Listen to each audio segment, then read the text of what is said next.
Hapon sa Manila, simula ng taglagas, hangin na may bahagyang lamig, mga dahon sa gilid ng daan nagsisimulang lumanta, amoy ng bagong puto-bumbong na tila nagpapaalala na may ilang bagay na tila malambot tulad ng kanin, ngunit sa tamang init ng araw, matutunaw ka agad.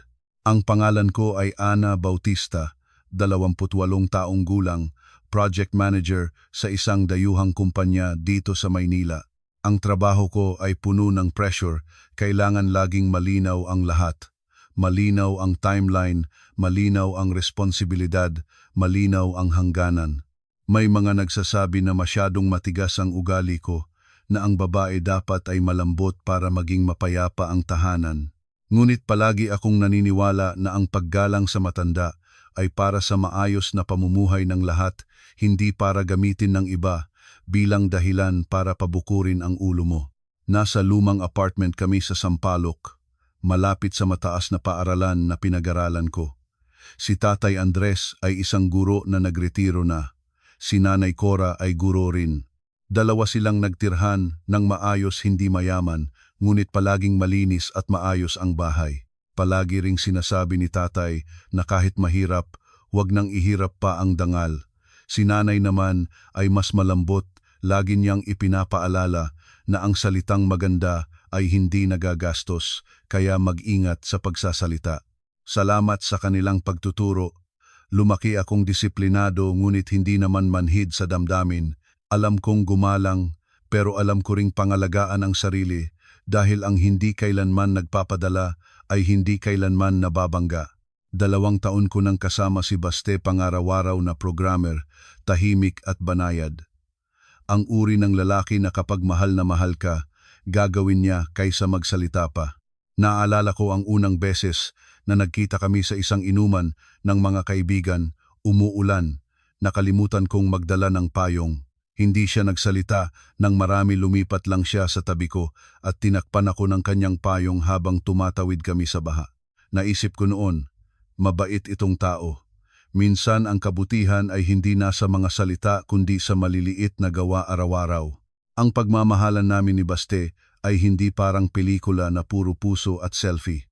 Abala kami nagkikita pangunahin sa gabi o tuwing Sabado at Linggo.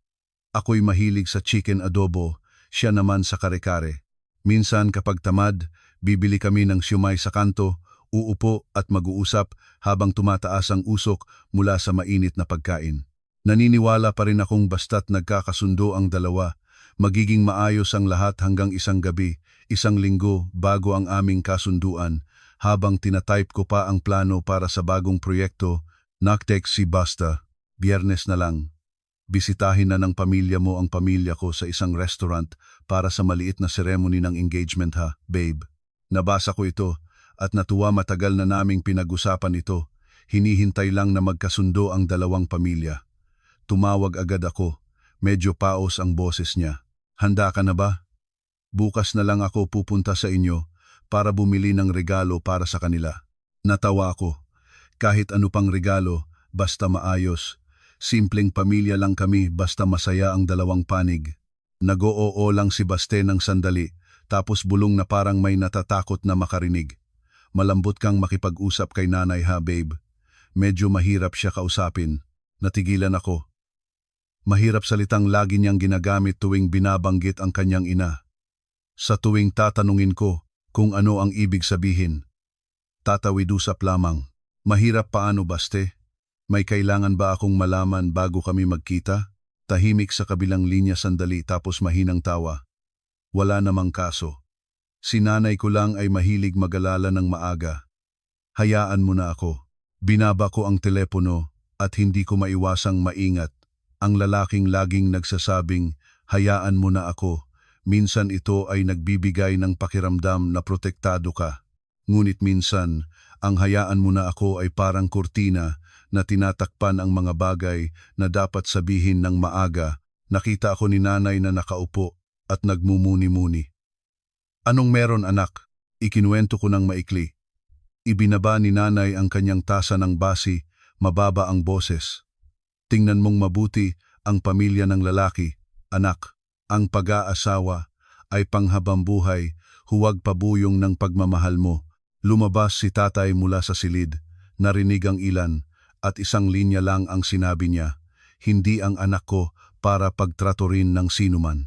Alam kong nag-aalala sila. Ngunit ayaw ko ring gawing multo ang bagay na hindi pa nangyayari. Pinanghahawakan ko lang ang isang bagay. Kung may aayaw sa aking dangal, sa aking karapatang igalang, hindi ako magpapatuloy. Isang pagtitiis ay siyam na kagalingan, tama iyon. Ngunit ang pagtitiis ay para sa tamang bagay, hindi sa maling gawin ng iba." Kinabukasan, pumunta kami ni Baste para bumili ng regalo. Pinili ko ang isang kahon ng table na tsokolate at ilang polvoron, bagay na may kahulugan ngunit hindi mapagmayabang katulad ng ugali ng taga-Maynila, sapat na kahit walang labis. Si Baste naman ay bumili ng isang basket ng prutas. Natawa ako. Basta, huwag maging paligsahan kung sinong pamilya ang mas mayaman. Sumabay siyang tumawa, ngunit may isang bagay sa kanyang mga mata na tumitingin sa ibang direksyon. Nang gabing iyon, natanggap ako ng tawag mula sa isang dikilalang numero. Sinavahan ko ito. "Anak ka ba iyan?" Boses ng isang babaeng malinaw magsalita. "Tita Nena, ako, nanay ni Baste." Tumindig agad ang aking gulugod. "Po, kumusta po, tita?" Isang tunog. Tapos walang abalay sinabi niya, "Sa mismong araw ng engagement, magbihis kang simple lang ha. Ang isang babaeng magiging manugang dapat ay mahinhin." Sumagot akong magalang, "Opo." Hindi naman ako mahilig sa pabongga. Nagpatuloy si Tita Nena sandali tapos natural na tinanong, tulad ng nagtatanong lamang ngunit sa totoo'y sumusukat. "Project manager ka, di ba? Mataas siguro ang sahod mo." Natulala ako sandali. Sa aming kultura, ang pagtanong sa sahod sa unang tawag ay hindi naman karaniwan na pasimple. Ngunit pinigilan ko ang aking sarili at mahinahon ang boses. "Maayos po ang trabaho, sapat para sa aking sarili." Bahagyang natawa si Tita Nena. "Mabuti na yan. Ang babae ay dapat marunong mag-ipon, hindi lang kumita. Kung hindi marunong mag-ipon, mahirap ang buhay." Hindi ako agad sumagot. Pinakinggan ko siya. Bawat salita ay parang titak ng relo sa aking ulo. Mabilis na natapos ang tawag bago magpaalam. Ipinahiwatig niya na makikita niya ako sa Linggo. Nang mapiga ang screen, parang lumubog din ang aking loob. Isang maikling tawag lamang ngunit sapat para malaman ko na ang mismong araw ng engagement ay hindi basta pagkikita ng dalawang pamilya. Ito ay isang pagsubok at ang nagtakda ng eksamen ay hindi si Baste kundi ang kanyang ina. Nasa kusina si Baste habang naghuhugas ng pinggan sa kanyang apartment. Nang ikuwento ko, sinabi niya lang, "Ganyan talaga si nanay. Huwag mong ilagay sa puso." Tumingin ako sa kanya. "Alam mo ba kung ano ang gustong sabihin ng nanay mo?" Natigilan siya, umaagos ang tubig, lumalangoy ang bula ng sabon at mababa niyang nasabi, "Hindi ko masyadong alam, ngunit nandito naman ako." Biglang natawa ako ngunit hindi masayang tawa. "Nandito ka na saan? Sa tabi ko? O sa likod ng nanay mo?" Gabing iyon, umuwi ako at humiga habang nakikinig sa hangin na dumadaan sa bintana. Parang mahinahon ng Manila sa simula ng taglagas, ngunit para sa akin, ito ay tulad ng patag na dagat na nagtatago ng malakas na agos sa ilalim. Bigla kong naalala ang sinabi ni tatay, "Hindi ang anak ko para pagtraturin ng sinuman," at nangako ako sa sarili. Papasok ako sa engagement ng may buong galang, ngunit may hangganan din na malinaw tulad ng mapa. Sino mang lumabag kahit sino, hindi ako aatras. Magmahal ka man, matuto ka ring huwag magpatalo. Ang restaurant ay nasa isang kilalang kalye sa Ermita, hindi maluho, ngunit maayos at disenteng uri ng lugar. Huling linggo ng buwan, mainit ang araw, ngunit may hangin na nagbibigay ng ginhawa. Pumunta kami ni tatay at nanay, may dala akong kahon ng table at polvoron na maingat na nakabalot. Nagdala pa si nanay ng isang garapon ng atsara na sariling gawa, basta, sabi niya, mas may puso ang mga gawa mismo. Nagsuot ako ng simpleng damit na kulay beige, hindi masikip, hindi napaka-elaborate. Naaalala ko ang sinabi ni Tita Nena, piliin ko ang para sa mahinhin ngunit totoo. Pinili ko ang damit na iyon dahil sa sarili ko, hindi para pasayahin ang sinuman. Palagi akong naniniwala na ang paraan ng pagtingin ng tao sa iyo ay hindi tinutukoy ng iyong damit kundi ng kanilang puso. Pumasok si tatay nang maunatuwid ang balikat, maliwanag ang sapatos. Si nanay ay katabi niya, medyo nangangamba ang mukha, ngunit nakaangat ang ngiti. Habang tinitingnan ko sila, lihim na sinabi ko sa sarili, ngayon, hindi lang ako pupunta sa pamilya ng lalaki, dala ko rin ang dangal ng aming pamilya. Ang espesyal na silid ay nasa ikalawang palapag. Nang buksan ng katulong ang pinto, nakita ko na nakaupo na ang pamilya ni Baste. Si Tito Rene, tatay ni Baste, ay nakaupo sa loob, payat, nakahimlay ang kamay ng maayos sa mesa. Si Tita Nena ay nakaupo sa tapat ng pintuan, parang siya mismo ang pinili ang posisyong iyon para masubaybayan ang lahat ng papasok. Si Baste ay katabi ng nanay niya. Ang upuan sa tabi ni Tito Rene ay bakante. Tumayo si Tita Nena. Ang ngiti ay hindi masyadong malamig, ngunit hindi rin mainit. Binati niya si tatay at nanay ng formal. Nandito na kayo? Maupo na kayo. Ngumiti si nanay. Oo po. Napadaan kaming maaga para igalang ang okasyon. Tumango si tatay at nakipagkamay kay Tito Rene. Kumusta po? Mabilis na tumayo si Tito Rene at sumagot ng magalang, mababa ang boses. Ang kabaitan ni Tito Rene ay uri ng taong ayaw sa away. Sa isang tingin, parang anino lamang siya sa tabi ng asawa. Inilabas ni Baste ang upuan para sa akin. Tumingin siya sa akin, may bahagyang kaguluhang nasa mata. Bahagyang tumango, akong parang nagpapalakas ng loob. Sa loob ko noon ay may munting pag-asa pa rin. Kahit anuman ang ugali ng nanay niya, alam pa rin ni Baste kung paano kumilos. Kinuha ng katulong ang menu. Agad itong kinuha ni Tita Nena, walang tinanong, at nagsimulang umorder na parang siya ang nagpapatakbo ng pulong. Manok na ihaw, lumpiang Shanghai, kare-kare, sinigang na baboy, pinakbet, at ensaladang pako. Tapos tumalikod siya sa aming mga magulang, ngunit para bang nagpapaalam, kumakain ba kayo ng lahat ng ito? Si nanay ay mahinang sumagot. Oo naman, kahit ano, basta masarap. Tumango lang si tatay. Napansin ko na habang nag-order si Tita Nena, hindi niya tinanong kung ano ang gusto ko o kung ano ang gusto ni Baste. Nagsalita siya ayon sa sarili niyang kagustuhan. Ang maliliit na karapatang ito ay nagsasabi ng isang malaking bagay. Ugali niyang kontrolin ang lahat. Naalala ko ang kasabihang, ang sayahin sa mesa ay sayahin sa buhay. May mga pamilyang ang mesa ay lugar ng pagbabahagi. May mga pamilyang ang mesa ay lugar ng pagpapakita ng kapangyarihan. Tumalikod si Tita Nena sa akin at nagsimulang tanungin tulad ng inosenteng tanong, ngunit sa totoo'y sumusukat.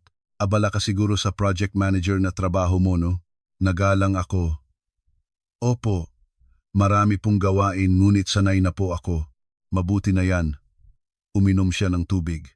Ang mga babae ngayon ay mahilig kumita ng pera, ngunit malakas din ang sariling kagustuhan. Kailangan nila ng gabay.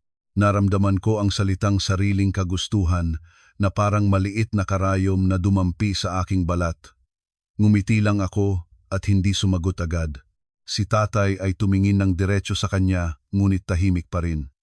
Si nanay ay inilagay ang kamay sa baso ng tubig, medyo kumapit ang mga daliri.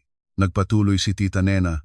Nagtrabaho ako sa gobyerno ng buong buhay ko at nakita ko na ang mga babaeng kumikita ngayon ay minsan nakakalimutang igalang ang pamilya ng kanilang magiging asawa. Lahat ng tahanan ay kailangan ng disiplina. Naiintindihan mo ba, Ana? Sumagot akong maayos. Opo, naiintindihan ko po. Sa palagay ko po, ang disiplina ay paggalang sa isa't isa. Tumingin sa akin si Tita Nena. Parang sinusukat kung gaano kabigat ang sagot ko. Tapos bahagyang ngumiti. Mabuti na yan. Mabuti na yan ibig sabihin.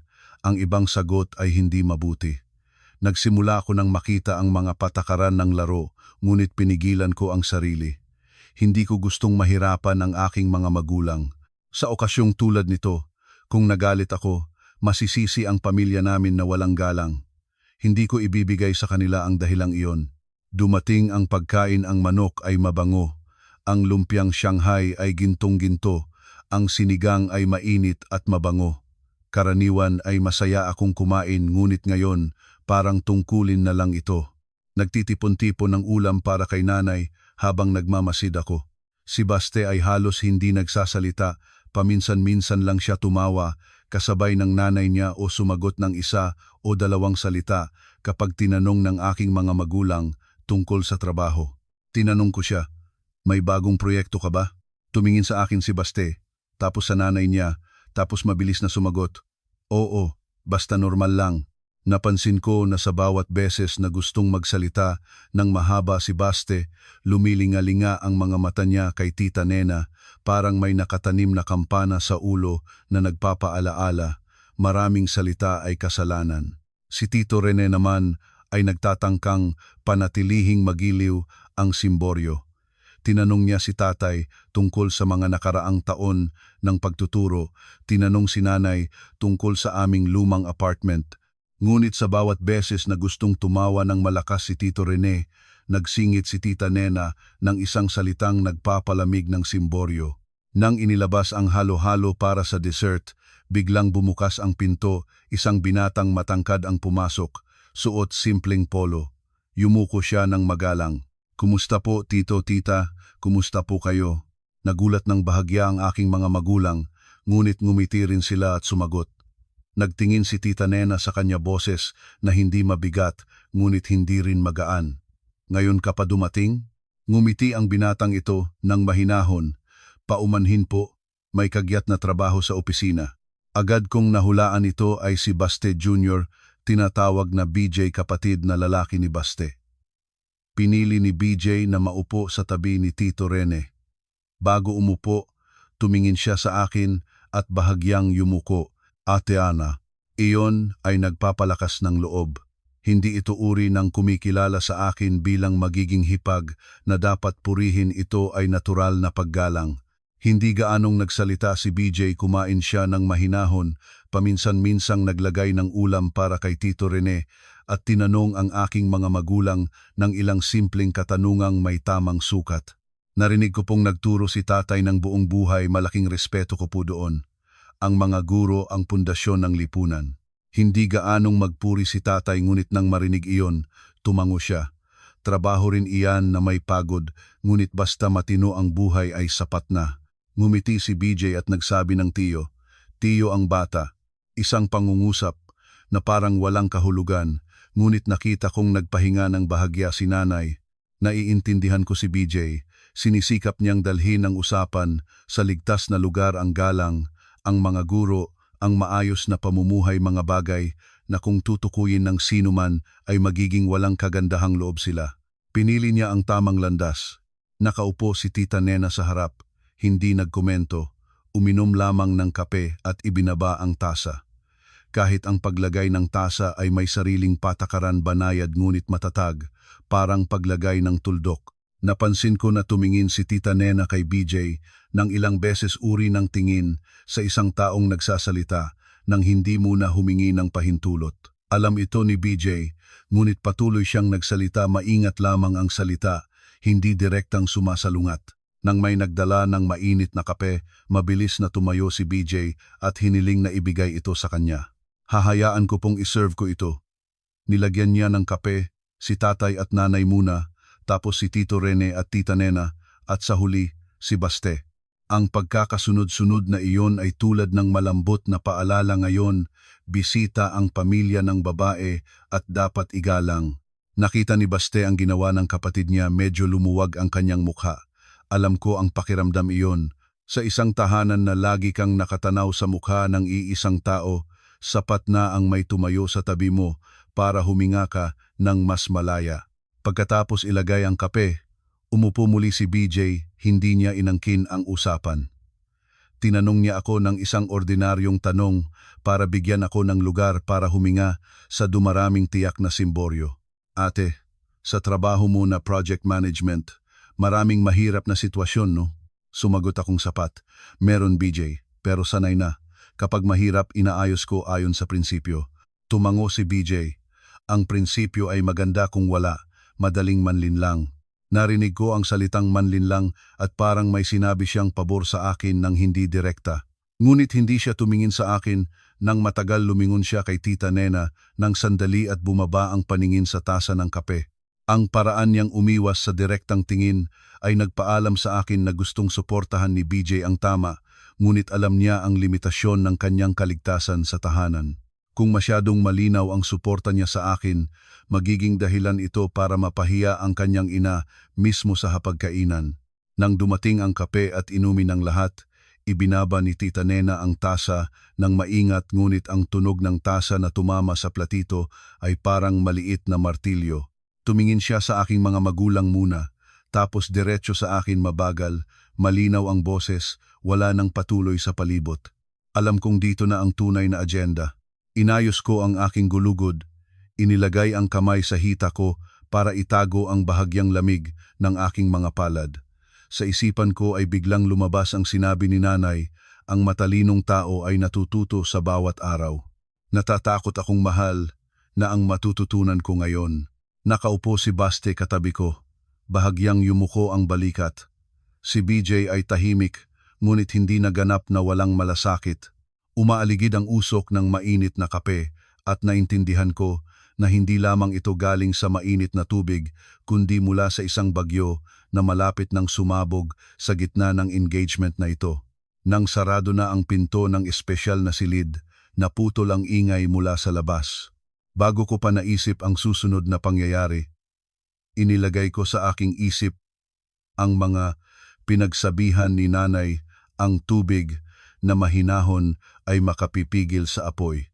Ngunit alam ko rin na ang ilang apoy ay hindi tumitigil sa mahinahong tubig. Ibinaba ni Tita Nena ang tasa at nagsimula siya ng nakakakilig na kalinawan. Ngayon na nagkita na tayong lahat at nakain ng maayos, sasabihin ko ang gusto kong sabihin para hindi na magkaroon ng alitan sa huli. Isang pangungusap lamang, ngunit parang naging malamig ang aking likod. Ang direksyon ni Tita Nena ay hindi katotohanan, ito ay pagtatakda ng batas. Si tatay ay nanatiling matuwid ang upo, walang tanda ng pagkagambala. Si nanay ay bahagyang yumuko. Ang dalawang kamay ay nakakapit sa gilid ng tela ng napkin, ngunit ang mga mata ay nanatiling kalmado. Si Tito Rene ay lumingon sa asawa, tapos sa aking ama, parang naghahanap ng paraan para humingi ng paumanhin sa ngalan ng lahat. Ngunit hindi siya nagsalita. Si Baste sa tabi ko ay bahagyang inubo, parang reflex para umiwas. Nagpatuloy si Tita Nena, si Ana ay nasa dayuhang kumpanya, na balitaan ko ang sahod niya ay mataas. Ang mga babaeng kumikita ngayon ay magaling, ngunit marami sa kanila ay hindi marunong mag-ipon, gumagastos sa kagustuhan nila, at kapag nakasal na at nagkaanak, darating ang pagsisi. Nagalang akong sumagot, opo, may plano po akong sagastusin. Hindi naman po ako nagbubulagsak. Tumango si Tita Nena tulad ng isang sukatan. Hindi magaksaya ay maganda, ngunit maganda lang kapag sinasabi ng tao. Ang mga nasa loob ng tahanan ay kailangan ng paraan para masiguruhan. Tumingin ako sa kanya, nananatiling magalang. Po, paano po ang gustong-gusto ninyong makatiyak? Hindi ko ito tinanong para hamunin siya, ayaw ko ng mga bagay na nakakalito. Sa pagtatrabaho bilang project manager, kinasusuklaman ko ang hindi malinaw na komunikasyon. Ang malabo ay nagdudulot ng hindi pagkakaunawaan, at ang hindi pagkakaunawaan ay nagdudulot ng sisi. Hindi ko gustong dalhin ang ganoong binhay sa aking pag-aasawa. Uminom si Tita Nena ng kape at sinabi ang pinaghandaan niyang sabihin, mula sa susunod na buwan, bibigyan mo ako ng 70% ng iyong sahod. Itatago ko ito para sa inyong kinabukasan. Parang bumagsak ang hangin sa silid. Narinig ko ng malinaw ang tibok ng aking puso, ngunit nanatiling kalmado ang aking mukha. Mahinang huminga si nanay, napakaliit, ngunit sapat para malaman ko na nagpipigilan siya. Si tatay ay hindi nagbago ang mukha, ngunit ang kamay niya sa hita ay kumuyom. Nagpatuloy si Tita Nena, parang walang kakaibang nangyayari. Hindi ko gagastusin ni isang sentimo. Itatago ko ito sa bangko sa ilalim ng aking pangalan para sa pagbili ng bahay. Pagkakaroon ng anak, kapag kailangan ninyo, ibibigay ko. Ang pera na nasa kamay ng mag-asawang bata ay mabilis na mauubos. Ngayon, bilhin ito. Bukas, bilhin yan. Wala na. Bigla akong naramdamang may tumatak ng masakit sa salitang, sa ilalim ng aking pangalan, nag-aalaga para sa kinabukasan. Ngunit ang pangalan ay hindi ko unibaste. Ito ay tulad ng pintuan na nakalak mula sa labas. Mahinan kong sinabi, "Po, nagpapasalamat ako sa inyong pagmamalasakit sa aming kinabukasan, ngunit ang pera ng mga mag-asawa, sa palagay ko, ay dapat pag-usapan ng dalawa." Ibinagsak ni Tita Nena ang tasa sa platito. Ang tunog ay malinaw parang isang talim ng malaking batas. Tumingin siya sa akin matalas ngunit nagpapanatili ng anyo ng galang. "Bago ka pa makapasok sa bahay, sinabi mo ng sarili mo, maganda pakinggan. Ngunit sinasabi ko sa iyo, ang aming tahanan ay may disiplina at ang magiging manugang namin ay susunod sa disiplinang iyon." Sa tabi ko, yumuko si Baste, ang mukha niya ay nanipis. Hinihintay ko siyang magsalita ng isang linya lamang kahit ganito. "Nanay, hayaan muna kaming pag-usapan ito." Ngunit nanatili siyang tahimik tulad ng taong naghihintay na lumipas ang bagyo nang hindi binubuksan ang bintana. Tumalikod si Tita Nena sa aking mga magulang, may boses ng may autoridad ngunit may kaayusan. "Mga magulang ni Ana, kayo ay mga guro. Naiintindihan ninyo ang babae ay kailangan marunong humawak ng tahanan. At para mahawakan ng maayos ang tahanan, kailangan ng tamang tao na mag-ingat ng pera." Nagmuso si nanay at nagpilitang ngumiti. "Oo, ang kinabukasan ay nag-aalala ang lahat, ngunit dapat pag-usapan ng dalawang kabataan." Biglang pinigilan siya ni Tita Nena, mahinahon ang boses ngunit matigas. "Kung hindi turuan mula sa simula, hindi na maituturo sa dakong huli." Narinig ko ang pangungusap na iyon at sa loob ko, sumiklab ang isang bagay na mainit. Turuan mula sa simula, ibig sabihin, ngayon mismo, dito sa hapagkainan. Naiintindihan ko na ito ay hindi lang payo, ito ay pagsusuot ng pulseras ng kontrol. Tumingin ako kay Baste, yumuko pa rin siya. Hindi niya ako matingnan. Ang lalaki na mapagmahal ay minsan nagbibigay ng init, ngunit sa oras na kailangang tumayo para ipagtanggol ang taong mahal niya, ang kabaitan niya ay maaaring maging mapurol na talim na sumasakit sa kanya. Si BJ sa kabilang dako ay nakakapit ng chopsticks ngunit hindi kumukuha ng pagkain. Nakita ko siyang tumingin sa kanyang ina, tapos sa akin, puno ng pag-iisip sa mga mata niya. Muling nagsalita si Tita Nena, nagdetalye pa ng higit. "Konkretong sinasabi ko, sahod mo ay halos malapit sa 50,000, di ba? 70% ay higit sa 30,000. Naiwan ka pa rin ng sapat para sa mga personal na gastos. Ang babae na nagtatrabaho at maayos ang bihis ay hindi kailangang mag-aksaya. Ang malaking pera, hayaan mong ako na mag-ingat para ligtas." Halos natawa ako sa paraan niyang sinabi ang sapat para sa mga personal na gastos, parang ibibigay sa akin ang allowance tulad ng bata. Ngunit pinigilan ko ang sarili at sumagot ng mabagal. "Po, malinaw ang pagkalkula ninyo, ngunit nais ko pong sabihin ng tapat na hindi po ako sanay sa paraan ng pamamahala na ipinagkatiwala sa iba ang lahat. Matanda na po ako at responsable." Napangot si Tita Nena. "Nagsasabi ka bang hindi ka nagtitiwala sa akin?" Tumingin ako ng diretsyo. "Hindi po iyon ang ibig kong sabihin. Ang pag-aasawa ay kailangan ng paggalang. Ang paggalang ay hayaan ang mag-asawa na responsable sa kanilang sariling pera." Muling ibinaba ni Tita Nena ang tasa, malinaw ang tunog. Nagsalita si tatay ngayon, malalim ang boses. Hindi nagalit ngunit may lakas. "Ginang, ang anak ko ay nagtatrabaho at responsable. Kung kailangan ng dalawang kabataang magplano para sa bahay at pamilya, kakayahan nilang pag-usapan ang mag-isa. Ang mga nakatatanda ay makapagbibigay ng payo kapag hinihingi, ngunit ang puwersahan ay hindi angkop." Tumingin si Tita Nena kay tatay na wala ang ngiti. "Sinabi mo bang puwersahan? Nagbibigay lang ako ng prinsipyo. Ang aming tahanan ay hindi sanay sa kapag sino-sino ay gumagawa ng gusto nila. Kapag pumunta ka sa aming tahanan, susunod ka." Nananatiling tuwid si tatay. "Ang prinsipyo na matagal ay kailangan ng katarungan. Kung katarungan ang gusto mo, dapat pantay-pantay. Nakita ko, si Tita Nena, na bahagyang humiling ng katawan pasulong ang boses ay malamig tulad ng pangako. Sige, para hindi na masayang ang oras kung pumayag ka, pag-usapan natin ang araw ng kasal. Kung hindi pumayag, huwag na. Kansela na ang lahat para malinaw. Nahulog ang salitang kansela sa mesa tulad ng malaking martilyo. Namutla si nanay, agad na naging pula ang mga mata niya. Narinig ko siyang huminga ng malalim, sinisikap na lunukin ang luha.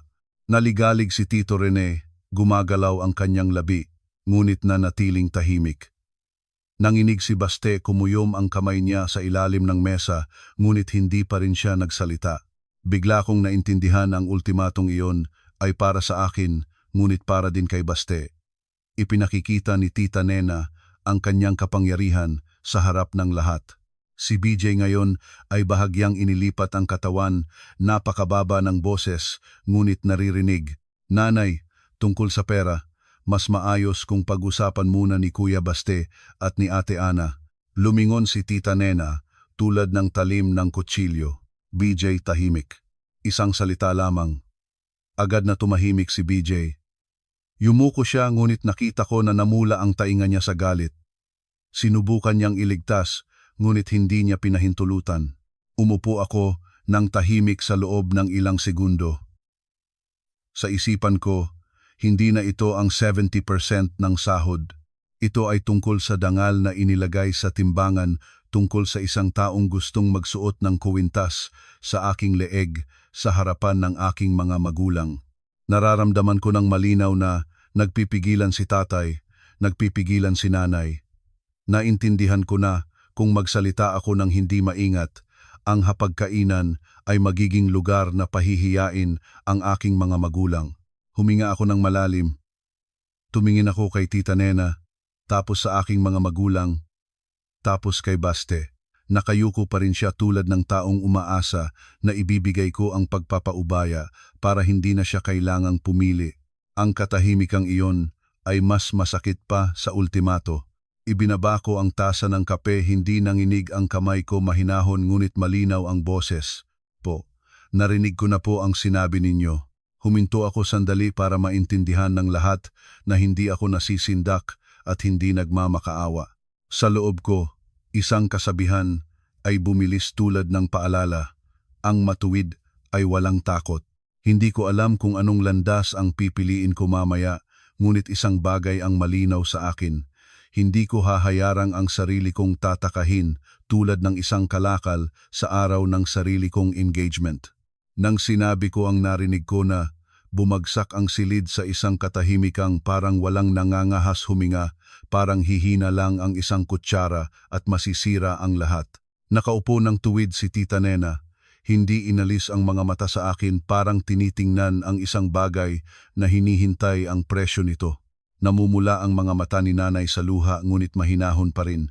Si tatay ay nakatayo ang ulo, ngunit kitang-kita ang mga litid ng kamay niya na natensyon. Bahagyang umalam si Tita Nena. Mag-isip ka, isang beses ko lang sasabihin. Kung pumayag, masaya. Kung hindi, huwag na. Ang huwag na niya ay mabaan, ngunit ito ay talim na handang magpatay. Tumingin ako ng diretso sa kanya, mahinahon ang boses. Po, nais ko pong sumagot sa inyo. Tumingin muna ako sa aking mga magulang, parang nagtatanong ng pahintulot. Hindi nagsalita si tatay, tumingin lamang siya sa akin. Sabihin mo, ang pinaniniwalaan mong tama. Bahagyang tumango si nanay, nanginig ang labi. Hinawakan ko ng bahagya ang kamay ni nanay sa ilalim ng mesa, isang segundo lamang, tapos binitawan. Hindi para umasa si nanay sa akin, kundi para malaman niyang hindi ako nag-iisa. Tumingin ulit ako kay Tita Nena, ngumiti ng may ayos. Tita, naiintindihan ko ang inyong pagmamalasakit sa aming kinabukasan. Iginagalang ko ang pagmamahal na iyon. Nakita ko ang sulok ng labi ni Tita Nena na bahagyang naalog, iniisip niyang susunod na ako. Ang uri ng tao na sanay sa kontrol ay karaniwang alam kung ano ang gagawin ng iba kapag pinigilan alinman ay sumasalungat o natakot. Hindi niya inaasahang may taong pipili ng ikatlong landas. Sandali ring bahagyang umangat ang ulo ni Baste, Parang nagliwanag ang mukha niya dahil inisip niyang magiging maayos na ang lahat. Tumingin ako sa kanya, nalungkot ang aking puso. Ang taong hindi pa kasal ay umaasa ng bumigay ang asawa para hindi na siya kailangang pumili kung kasal na, gaano katagal ang pagbibigay na iyon. Nagpatuloy ako malinaw ang bawat salita. Sumasangayon ako sa mungkahi ninyo, ngunit nais ko pong humingi ng ilang kondisyon para maging patas ang dalawang panig dahil ang pag-aasawa ay pag-aayos ng dalawang tao. Biglang kumibot ang mga mata ni Tita Nena, ang simboryo sa silid ay parang humigpit ng 1 pulgada. Hindi ko tiningnan si Tita Nena, kaagad tumingin ako kay Baste. Ito ang sandaling gusto kong maintindihan niya. Hindi ako nagsasalita para mapagtagumpayan ang kanyang ina. Nagsasalita ako para suriin kung sapat ang kanyang papel bilang isang taong magiging mag-asawa ko. Ngunit mabilis na yumuko si Baste, tulad ng taong tumakas sa liwanag. Tumingin ako kay Tita Nena. Una, kung bibigyan ko kayo ng 70% ng aking sahod para ingatan, kailangan din ibigay ni Baste ang 70% ng kanyang sahod sa aking mga magulang para ingatan nila. Ang aking mga magulang ay mga guro, maayos ang pamumuhay, malinaw ang talaan, 2 pamilya ang mag-iingat, parehong responsable. Ganyan lang ang patas. Pagkatapos kong sabihin ito, bahagyang kinurot ni tatay ang kilay ngunit hindi siya nagprotesta. Si nanay ay nagbukas, nang malawak ang mga mata sa pagkagulat. Si Tito Rene ay tumingin sa ibabaw ng mesa tulad ng isang taong narinig ang isang bagay na hindi niya aasahang maririnig sa harapan ng kanyang asawa. Namutla si Baste. At si Tita Nena, ang mukha niya ay nagbago mula sa mapagwagi patungong medyo biglang natayo tulad ng isang taong may hawak ng tuntungan, ngunit biglang ninakaw ang dulo ng tuntungan. Ano ang ibig mong sabihin? Inihahambing mo ang aking mga magulang sa iyo? Malambot pa rin ang boses ko. Hindi po. Sinabi ninyo na ito ay para sa kinabukasan, pag-iingat lang. Kung ito ay pag-iingat, kahit sino ang magingat, basta malinaw ang lahat. Kung ako lang ang magbibigay at si Baste, ay hindi matatakot po akong isipin ng tao na kinokontrol ako. Ang salitang matatakot po akong isipin ng tao ay mahinahon kong ibinagsak, ngunit mabigat para sa isang taong nagpapahalaga sa dangal tulad ni Tita Nena. Ang isipin ng tao ay minsan ang pinakamatalas na talim. Nginuso ni Tita Nena ang mga labi, alam ko na niluluon niya ang galit. Nagpatuloy ako, hindi ko siya pinayaang baguhin ang paksa. Ikalawa, ang mga gawain sa bahay ay hahatiin nating 2. Ang pagluluto, paglalaba, paglilinis, walang babaeng nagtatrabaho na siyang mag-aako ng lahat pag-uwi. Ang 2 tao ay parehong gagawa para matagal ang kasal. Sa puntong ito, bahagya ring gumalaw si Baste, parang gustong sabihing kaya ko iyon. Ngunit hindi ko kailangan ng pangako sa panahon ng pagpipigil, kailangan ko ng tunay na saloobin mamaya. Tumingin ako ng diretsyo kay Tita Nena at sinabing malinaw ang 3 kondisyon. 3, ang malalaking desisyon ng aming sariling pamilya tulad ng pagbili ng bahay, kotse, plano sa pamilya, trabaho, kami mismo ang magpapasya at mag-aako ng responsibilidad. Ang nakatatanda sa magkabilang panig ay makapagbibigay ng payo kapag tinanong, ngunit kung hindi tinanong, pakiusap pong igalang ang aming desisyon. Kahit mapagalang ang huling pangungusap, naiintindihan ng lahat na ito ay hangganan. Natatawang bahagya si Tita Nena, ngunit hindi masayang tawa. Mahusay ang pagsasalita mo.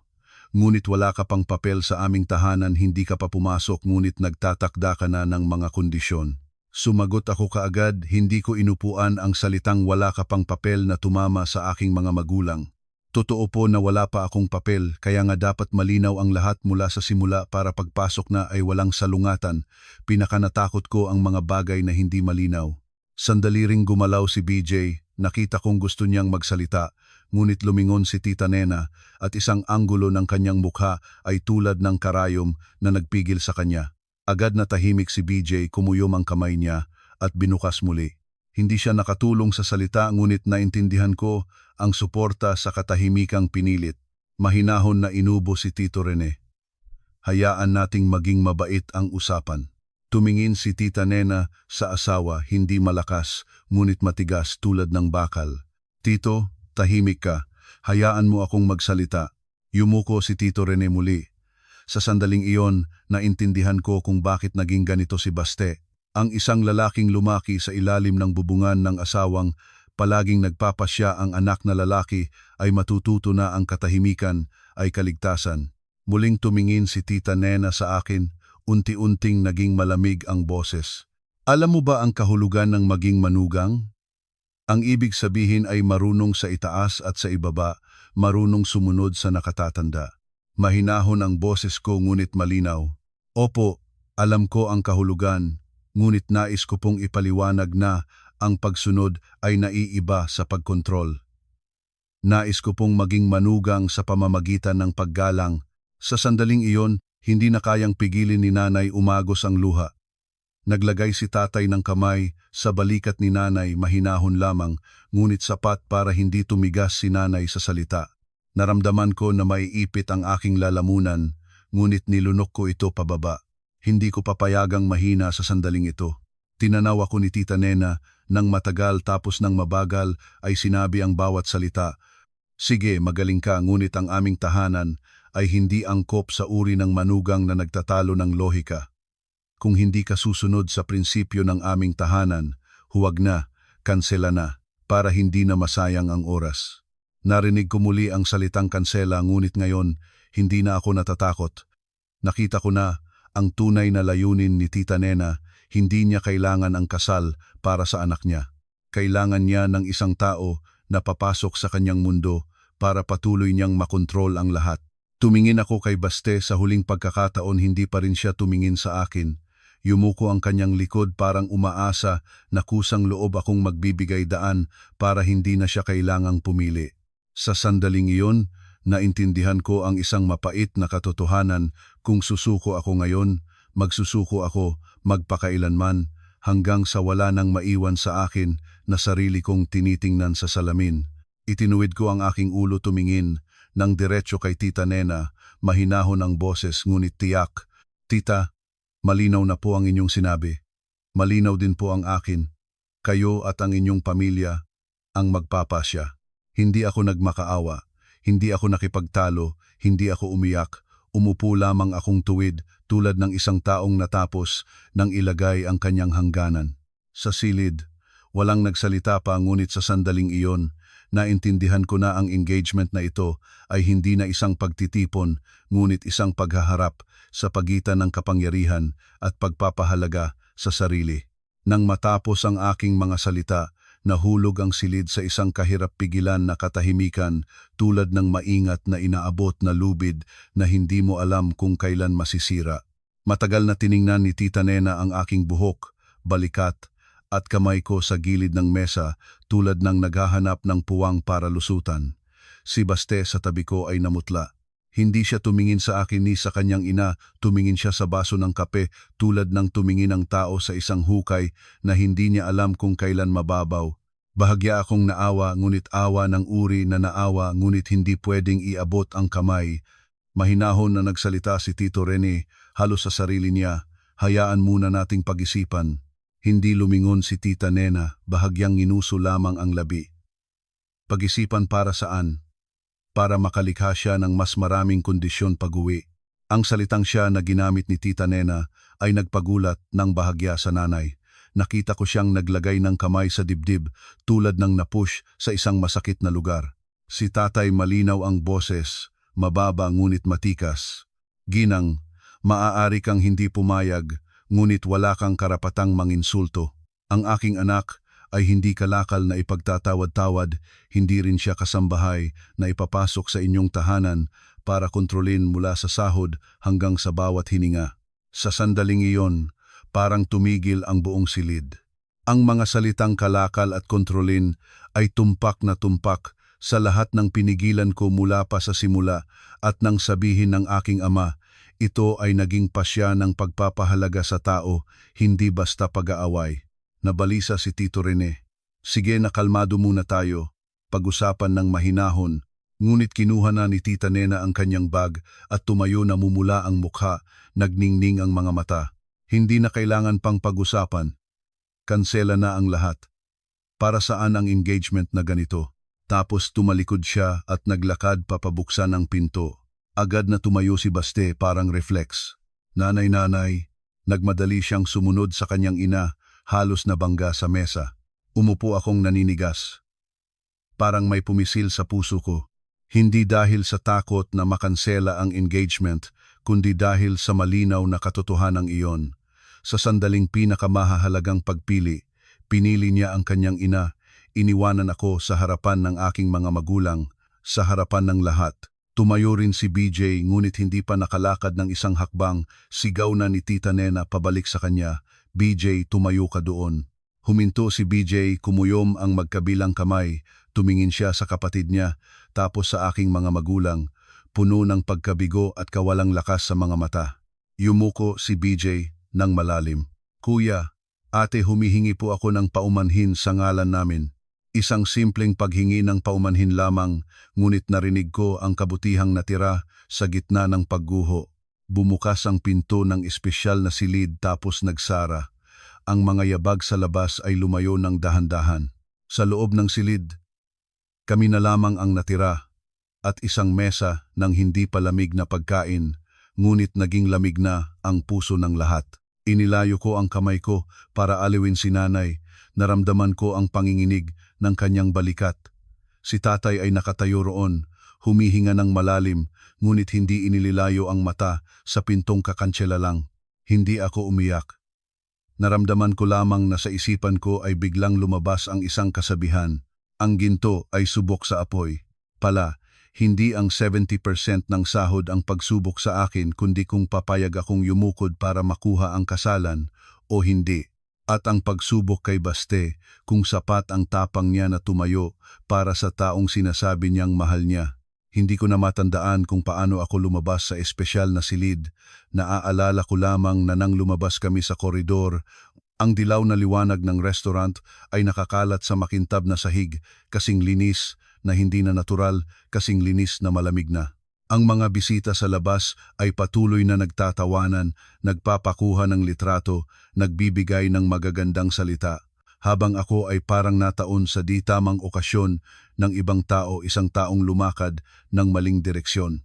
Lumakad si tatay nang mauna, ang bawat hakbang niya ay tiyak, hindi nagmamadali, hindi nag-aalala tulad ng tao na lumalakad ng maayos kahit sa loob niya ay may nasusunog. Si nanay ay katabi ko, ang kamay niya ay mahigpit na nakakapit sa tali ng bag na namumutla na ang mga ugat. Narinig ko siyang huminga ng mahinahon, pinigilan ang iyak na hindi nais lumabas bilang tunog. Gustong-gusto kong yakapin siya noon, ngunit natatakot ako na kung mayakap ko siya, masisira siya. Minsan, ang mga tao ay nagtitiis, hindi dahil malakas sila, kundi dahil hindi nila pwedeng maging mahina. Sa lobby, ang staff ng reception ay ngumiti at nagtanong, "Aalis na po kayo?" Tumango ako nang walang salita. Si tatay ay sumagot para sa akin, nananatiling magalang ang boses. "Oo, salamat." Yumuko ang staff. Hindi naman niya alam kung nagpapaalam siya sa pagkain o sa isang bagay na nasira. Sa labas, ang hangin ng gabi ay umalagwa ng bahagya. Ibinuhat ko ang jacket para sa balikat ni nanay. Tumingin siya sa akin, namumula ang mata. "Malamig ka ba, anak?" Ang tanong ni nanay ay tumama sa akin ng masakit. Sa gitna ng sakit na naramdaman niya dahil sa paghamak sa kanyang anak, nag-aalala pa rin siya kung malamig ba ako. Ganyan ang ina. Dumating ang taxi. Binuksan ni tatay ang pinto para kay nanay tapos umupo sa harapan. Umupo ako sa likod katabi si nanay. Nang lumakad na ang sasakyan, lumingon ako sa restoran ng huling beses. May salamin na sumasalamin ng ilaw, kumikislap tulad ng bitag. Wala akong nakitang si Baste. Wala ring anino ng isang lalaking kakanina ay naghilamos ng upuan para sa akin at nagsabing, "Nandito naman ako." Katahimikan lamang at mas malakas ang ingay nito kaysa sa lahat ng sinabi. Sa loob ng taxi, walang nagsalita. Ang AC ay humihip ng patuloy, ang mga gulong ay gumuguod sa aspalto.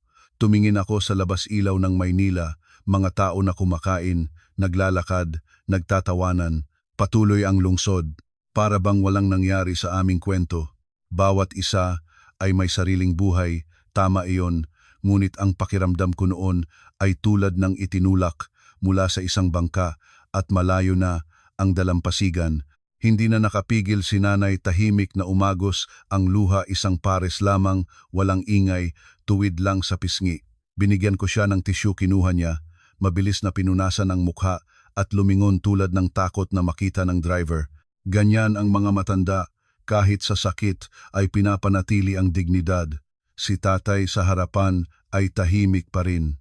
Sa salamin ng sasakyan, nakita ko na pula ang mga mata niya, ngunit nakatayo ang panga.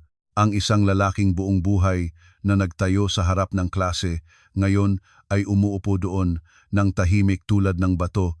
Tahimik hindi dahil wala siyang masabi, kundi dahil kung magsasalita siya, baka ang mga salita ay magiging hindi angkop sa harap ng kanyang anak na babae. Tinanong ko ang sarili ko, kung umiyak ako ngayon, ano ang gagawin nila? Baka yakapin ako ni nanay, baka magalit si tatay. Ngunit hindi ako umiyak. Naramdaman ko lamang na walang laman ang loob ko, isang uri ng kawalang laman na nakakatakot dahil hindi ito maingay. Tulad ng hinihigop ng hangin, ngunit kailangan mo pang tumayo ng tuwid. Dumaan kami sa overpass, mahabang linya ng dilaw na ilaw. Biglang naalala ko ang mata ni Baste nang magmadali siyang sumunod sa kanyang ina. Gulat, nagmamadali, hindi man lamang lumingon. Ulit-inulit ng alaala ko ang eksenang iyon. Hindi ko siya sinisisi sa pagsunod sa kanyang ina dahil sa paggalang. Nasaktan lamang ako dahil sumunod siya at iniwanan ako doon tulad ng isang estranyo. Anak, mahinahon na tinawag ni nanay. Tumingin ako sa kanya, nakatingin siya sa akin, nanginginig ang boses. Okay ka ba? Gustong sabihin ng aking bibig. Okay naman ako, ngunit nagitigas ang aking lalamunan. Nasagot ko lamang, nandito pa rin naman ako, nanay. Hinawakan ni nanay ang aking kamay, malamig ang kamay niya. Inuurungan ka ng nanay mo, ngunit takot na maghirap ka. Tumingin ako sa kanya, nagpilitang ngumiti. Nanay, ang pinakamahirap ay sariling ginagawang mahirap, ang sarili hindi ko gagawin iyon. Biglang nagsalita si tatay mula sa harapan, malalim at dahan-dahan. Hindi lumingon si tatay, tuwid lang ang tingin sa labas ng bintana at nagsalita tulad ng isang paalala. Hindi ka nagkamali. Narinig ko ang 4 na salitang iyon at nanigas ang aking mga mata. Nagpatuloy si tatay, parehong tinig. Sinabi mong patas, sinabi mong hangganan, tama iyon. Huwag mong pigilan ang sarili dahil sa takot sa salita ng iba. Kapag nagbigay ka ng isa, aakalaing kayang-kaya mong bigutin muli. Mahigpit kong hinawakan ang kamay ni nanay. Alam ko nagalit si tatay, ngunit kinokontrol niya para hindi maging isang gabi ng pagsungkit para sa akin. Si nanay naman ay umiiyak, ngunit mahinahon. Ngunit magsasalita ang mga tao. Tumigas ang boses ni tatay. Hayaan mo ang ating pamilya ay hindi nabubuhay sa bibig ng iba. Ang matalinong ibon ay kumakanta ng malakas, kung may gustong magsalita, magsasalita sila. Ang mahalaga ay matino ka. Tumingin ako sa labas, matagal na pulang ilaw ang nagpatigil sa amin at biglang naintindihan ko na ang tunay na suporta ay hindi ang pangako ng nandito naman ako, kundi ang hindi ka nagkamali ng mga magulang. Nang makauwi kami sa Sampaloc, binayaran ni tatay ang driver at nagbilin pa na mag-ingat. Hinila ako ni nanay papaakyat ng hagdan, bawat baitang ng lumang konkretong hagdan ay may tunog na klap-klap. Nang bumukas ang pintuan ng bahay, amoy ng sabon sa sahig at natirang kanin ay sumalbog, pamilyar na pamilyar, hanggang sa gustong gumuho ang aking mga tuhod. May mga lugar na kapag pumasok ka, mararamdaman mo ang kaligtasan. Pumunta si nanay sa kusina para simulan ang mainit na tubig, nanginginig pa rin ang mga kamay. Diretso naman si tatay sa altar, nagdikit ng isang kandila at nakatayo ng matagal. Umupo ako sa upuan, tumingin sa aking mga sapatos na malinis pa, ngunit marumi na ang loob. Naisip ko ang kahon ng tablela, ang polvoron, na maingat na nakabalot lahat ng mga bagay na may puso ang dala namin, at ng mga huling sandali, ito ay naging mga prop lamang sa isang palabas ng kapangyarihan. Nagring ang aking telepono, isang mensahe mula kay Baste. 4 na salita lamang, nakauwi ka na ba? Tiningnan ko ang screen, ang kamay ko ay nakapatong doon ngunit hindi ko matype. Hindi ko alam kung paano sasagutin na nakauwi na ako ngunit hindi pa nakakauwi ang aking loob. Na mahal ko pa siya ngunit natatakot na. Na ngayong araw na tumakbo siya pagsunod sa kanyang ina. Bukas anong susundan niya pa? Piniga ko ang screen, ibinaba ko ang telepono na nakataob. Lumabas si tatay mula sa altar, tumingin sa akin. Matulog ka ng maaga ngayong gabi, bukas na isipin. Tumango ako. Naglagay si nanay ng mainit na baso ng tubig sa harap ko. Mahinahon ang boses. Uminom ka, anak, para mainit ang loob. Kinuha ko ang baso, ang usok ay umalingaw-ngaw pataas. Nanigas ang aking mga mata. Hindi ako umiyak ng may tunog. Naramdaman ko lamang na sa isipan ko ay tumatawid ang isang kasabihan. Sa buhay, ang pinakadapat katakutan ay hindi ang kahirapan kundi ang maling kasama. Gabi sa Manila. Tahimik. Ngunit sa loob ko, may sugat na nabuksan, sugat na tinatawag na katahimikan. Kinabukasan, may ambon ng Manila, hindi sapat para mabasa ang damit, sapat lamang para malamig ang puso. Bumangon ako ng maaga, naghanda ng mainit na salabat para kay nanay, tapos umupo sa aking trabaho tulad ng dati. Ang proyekto ay patuloy, ang email ay patuloy, ang buhay ay patuloy na hinihingan ako ng tamang oras at tamang trabaho tulad ng walang nangyari kagabi, maliban sa paninikig na hindi titigil sa dibdib. Mabilis ang balita, parang usok sa hangin. Sa apartment complex namin, may nagtanong na kay nanay sa bakuran, "Kumusta na ang engagement, Ate Cora?" Ngumiti ng ngumiti si nanay para makalusot, ngunit pag-uwi, naupo siyang nakatingin sa bintana ng malungkot. Si tatay ay hindi marami ang sinabi, nagpaalala lamang ng isang linya, "Huwag hayaang ituro ka ng dila ng iba." Naiintindihan ko na natatakot si tatay, na malambot ako dahil sa tsismis, dahil sa ating kultura. May mga bagay na walang sinumang nagtirala ng papel, ngunit mahigpit na kumakagat ang hiya, ang tsismis, kahit may kasama ka o wala. Si Baste naman ay nawala. Wala siyang tawag, wala siyang pagbisita. Isang mensahe lamang, "Nakauwi ka na ba?" Tapos katahimikan, hindi ako sumagot. Hindi dahil sa pagiging suplado, kundi dahil natatakot akong mag-reply at kusang loob na ibabalik ko ang sarili ko sa dating sitwasyon. 8 araw na lumipas, nag-text si Baste, "Sandali lang makita kita, pakiusap." Binasa ko ang mensahe, natulala ang kamay ko sa keyboard. Isang bahagi ko ang gustong tanggihan kaagad para hindi na masaktan, ngunit ang ibang bahagi ko ay gustong harapin para makita ko kung ang lalaki pa rin ba siya na nagtitiwala ko. Nagkita kami sa isang maliit na cafe sa may Katipunan, hindi masyadong maingay, sapat na tahimik para makapag-usap nang hindi maririnig ng iba. Dumating ako ng 10 minuto nang maaga, nag-order ng isang mainit na Amerikano. Hindi ako nag-order ng tsaa, paalala sa araw ng engagement, ang tunog ng tasa na tila martilyo. Dumating si Baste, kulubot ang polo, nangitim ang ilalim ng mga mata. Umupo siya sa harapan ko, tumingin sa akin, tulad ng tao na naghihintay na lumayo ng magpakailanman. Nagsalita siya ng una, paos ang boses. "Okay ka ba?" Maikli ang sagot ko. "Nagtatrabaho naman ako." Tumango siya, tapos nagmadaling magpatuloy tulad ng natatakot akong tumayo. "Ang nanay ko, ilang araw na may mataas na blood pressure, hindi makatulog, nagsasabi na hiningaw mo at ng pamilya mo siya." Narinig ko ang salitang hiningaw at naging malamig ang aking puso ng isang tibok.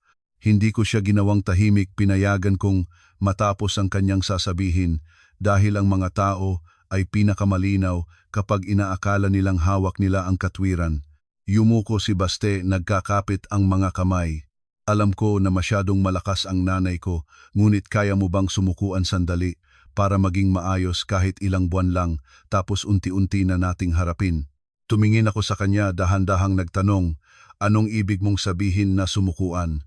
Nag-aalangan siya. "Ang pondo, ibigay mo lang sa nanay ko. Wala siyang pera, gusto lang niya ng katiyakan, gusto lang niyang subukan ang puso mo." "Subukan ang puso ko?" Dalawang salitang iyon ay tulad ng malamig na tubig na ibinuhos sa leeg ko. Biglang natawa ako ngunit hindi masayang tawa. Sabihin mo ulit, baste sinubukan ng nanay mo ang aking puso sa pamamagitan ng ultimato at paghamak sa aking mga magulang. Nagulat siya mabilis na nagpaliwanag. Hindi. Hindi ko sinasabing tama siya. Natatakot lang talaga akong magkasakit siya ng tunay. Kapag kumikilos ang nanay ko, mapanganib, ibinaba ko ang tasa ng kape, tumingin ng diretsyo sa kanyang mga mata. Baste, pakikinig ka sa akin ng malinaw. Hindi maaaring itayo ang paggalang sa pundasyon ng kontrol. Ngayong ibinigay ko, bukas ibinibigay ko na ang aking kalayaang manilbihan at sa susunod, ipinangako mo uli ang karamdaman ng nanay mo bilang dahilan. Timigas si Baste, naging pula ang kanyang mga mata. Nagdurusa rin ako, nasa pagitan ako ng nanay at ikaw. Hindi ko binabaan ang boses, ngunit mabagal na nagsalita para marinig niya ang bawat salita. Hindi. Hindi ka nasa pagitan ng nanay mo at sa akin. Nasa pagitan ka ng pag-unlad at patuloy na pagiging isang anak na natatakot sa kanyang ina. Kapag may asawa ka na, ngunit pinapahintulutan pa rin ng nanay mong magdesisyon para sa inyo, para saan pa ang pag-aasawa? Tahimik si Baste. Sa pagkakataong ito, hindi siya tahimik para umiwas. Tahimik siya tulad ng isang taong natama sa tamang lugar ng sakit. Kinuha ko mula sa aking bag ang isang manipis na sobre, inilagay ito sa mesa. Tumingin si Baste sa sobre tulad ng tumingin sa isang bagay na hindi pamilyar. Ano ito? Isang appointment para sa premarital counseling kay Dr. Herrera, isang psychologist na espesyalista sa pamilya. Nagkibit-kilay si Baste. Psychologist? Tumango ako. Oo. Ang problema natin ay hindi tungkol sa 70% ng sahod. Ang problema ay hindi mo pa natanggal ang psikolohikal na tali mula sa iyong ina. Binibigyan kita ng isang pagkakataon. Malinaw ang bawat salita ko tulad ng mga marka sa mapa. Sa Sabado, 9 ng umaga, pumunta ka kasama ako. Kung hindi ka pupunta o pumunta ka ngunit iniisip mo pa rin na ang asawa ay kailangang magpaubaya para maging maayos ang buhay, hihinto na tayo. Hindi na ako makikipagtalo pa. Tapos na. Matagal na tumingin si Baste sa akin. Sa unang pagkakataon, nakita ko siyang tunay na naguguluhan tulad ng taong nakatayo sa harap ng pintuan. Kapag pumasok kailangan niyang magbago, kapag hindi pumasok mawawala ang lahat. Sa sandaling iyon, nagring ang aking telepono, isang mensahe mula kay BJ. Napakaikli. Ate Ana, ginanap mo ang tamang bagay. Hindi ako makapagsalita ng marami ngunit tama ka. Binasa ko ito at hindi sumagot. Naramdaman ko lamang na may maliit na batong nalagay sa tamang lugar sa aking dibdib. Pala, kahit sa loob ng tahanan na iyon, may isa pang nakakaintindi ng mabuti at masama. Itinuwid ko ang tingin ko kay Baste. Huwag kang humingi sa akin ng pagpapaubaya, humingi ka sa iyong sarili ng tapang. Sa Sabado, 9 ng umaga, nakatayo ako sa harap ng building ng klinika sa may Quezon Avenue. Maliwanag na ang araw ngunit hindi mainit. Dumating ako ng 5 minuto ng maaga, hindi dahil sa pagkabagabag, kundi gusto ko itong harapin ng aktibo. Umupo ako sa waiting area, tuwid ang likod, nakapatong ang mga kamay sa bag. Hindi ko tiningnan ang telepono, tumingin lamang ako sa pintuan. Sa isipan ko, biglang lumabas ang kasabihan. Ang katapatan ay kailangan ng tapang. 8,059 bumukas ang pintuan ng salamin. Pumasok si Baste, blued na polo shirt, maayos ang buhok, ngunit nangitim pa rin ang ilalim ng mga mata.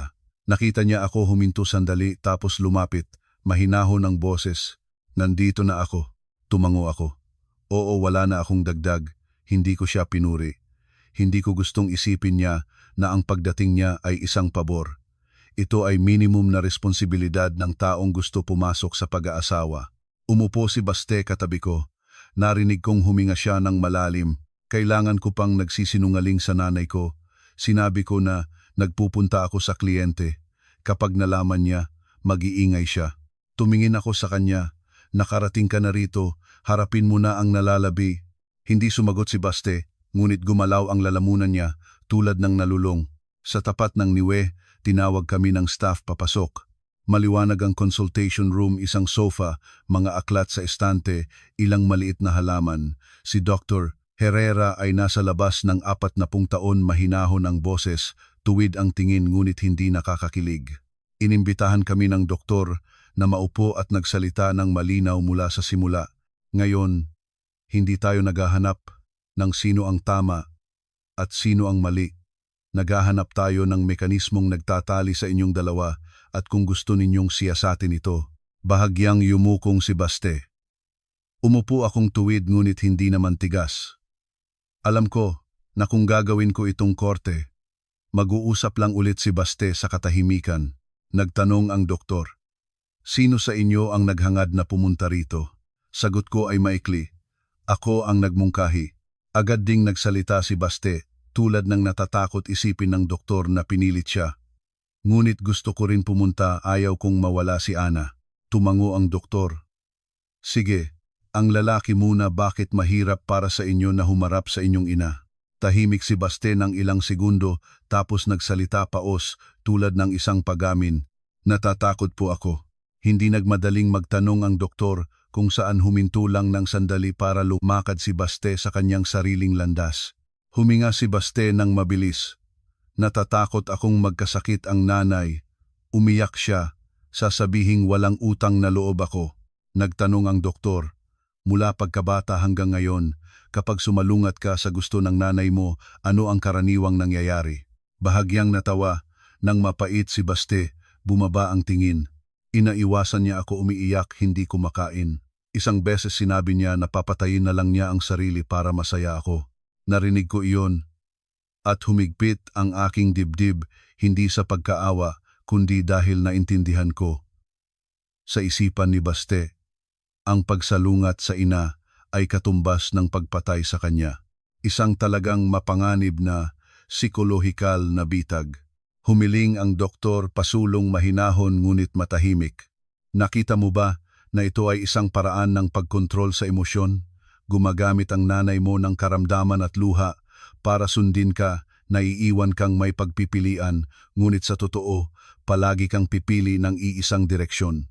Nagulat si Baste, naging pula ang mga mata. Ngunit hindi masama ang nanay ko, nag-aalala lang siya. Tumango ang doktor. Naniniwala akong may pagmamahal ang nanay mo, ngunit ang baluktot na pagmamahal ay maaaring paring makasama sa iba. Ang tanong ay, gusto mo bang patuloy na mamuhay sa ganitong takot hanggang katapusan ng buhay? Kumuyan ang mga kamao ni Baste, tumingin ako sa mga kamay niya, pumuti ang bawat kasukasuan. Hindi ako sumingit. Ito ang landas na kailangan niyang lakbayin ng mag-isa. Tumingin ang doktor sa akin. Ana, ano ang hindi mo maaaring tanggapin? Nagsalita ako ng malinaw, hindi muling ikinuwento ang buong nangyari, sinabi lang ang esensya. Hindi ko maaaring tanggapin ang pagkontrol sa ngalan ng pag-aalala para sa kinabukasan at hindi ko maaaring tanggapin na nakatahimik siya ng kinakamalan ng dangal ng aking mga magulang. Tumango ang doktor. Nagtatakda ka ng hangganan. Sinagot ko, opo, hangganan para sa mutual na paggalang. Muling tumingin ang doktor kay Baste. Narinig mo ang sinabi niya, ano ang nararamdaman mo? Paos ang boses ni Baste. Pakiramdam ko ay duwarde ako. Nakita ko na ang pangungusap na iyon ay hindi para manghango ng simpatya, ito ay isang suntok na ibinigay niya sa kanyang sarili. Hindi pinababa ng doktor ang loob niya. Hindi ka duwarde, natututo kang matakot. Ngunit ang isang taong may gulang ay maaaring matuto muli. Maaari kang mahalin ang nanay mo. Maaari kang tapat sa kanya, ngunit huwag hayaang kontrolin niya ang iyong buhay. Ang paggalang sa magulang ay hindi katumbas ng walang kondisyong pagsunod. Umangat ang ulo ni Baste, luha ang mga mata. Paano ko gagawin ito? Nagbigay ng 3 konkretong hakbang ang doktor. Una, kilalanin kapag ginagamit ng nanay ang karamdaman, luha, o pagiging walang utang na loob para pilitin ka. Ikalawa, sagutin ng maikli, may galang ngunit tiyak. Ikatlo, kung nagpapatuloy, tapusin ang tawag o umalis sa sitwasyon. Ito ay hindi kabastusan, ito ay hangganan. Tumingin ang doktor ng direkta kay Baste. Subukan mong sabihin ngayon, ipagpalagay na hinihiling ng nanay mo na ipabigay ni Ana ang pera. Nginuyo ni Baste ang mga labi, nanginig, tapos nagsalita ng dahan-dahan. Nanay, alam ko pong nag-aalala kayo, ngunit ang pera ng aming pamilya ay kami mismo ang mag-aasikaso.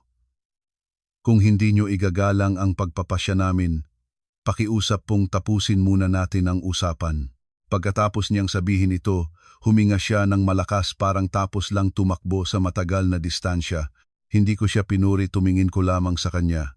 Sa unang pagkakataon matapos ang maraming araw, may kaunting sariling desisyon ang nakita ko sa kanyang mga mata, maliit lamang, ngunit tunay. Nang matapos ang counseling pagkatapos ng halos 1 oras, lumabas kami sa koridor. Nagsalita si Baste ng mahinahon.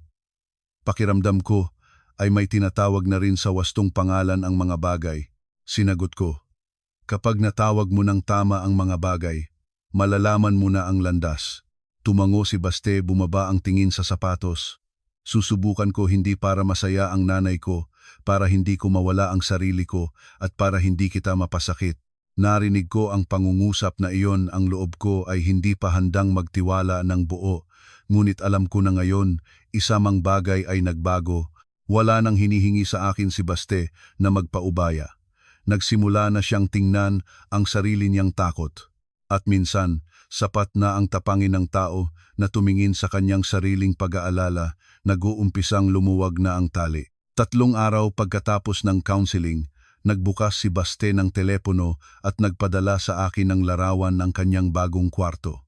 Hindi maluwang mga 10 metro na parisukat lamang, puting pintahan ang dingding, bintanang may tanawin sa maliit na bakuran na may bougainvillea. Sa sulok ay may kama, tabi nito ay isang lumang mesa at isang electric stove sa istante. Nakita ko iyon at biglang nasabi ko, parang dorm room ng estudyante. Nagreply si Baste. Pakiramdam ko ay parang pinaluwagan ang damit na masyadong masikip. Hindi ko siya labis na pinuri, tanungin ko lang, renta, kuryente, plano mo na ba? Agad siyang sumagot. May spreadsheet na akong ginawa, may nakatakdang halaga na hindi ko gagalawin. Binasa ko iyon at medyo huminga ang aking loob. Kapag ang tao ay nagsasabi ng spreadsheet, nagsimula na siyang mabuhay, gamit ang isip, hindi lang emosyon. Nang araw na lumipat si Baste ng gamit, hindi ako pumunta para tumulong, hindi dahil malamig ang loob ko, kundi dahil malinaw ko nang sinabi ayaw ko maging bagong sandalan. Nag-text lang ako, kung kailangan mo ng tulong, sabihin mo, huwag mahiyang humingi. Nagpadala siya ng icon ng pagtango tapos isang linya pa, gagawa ako ng mag-isa.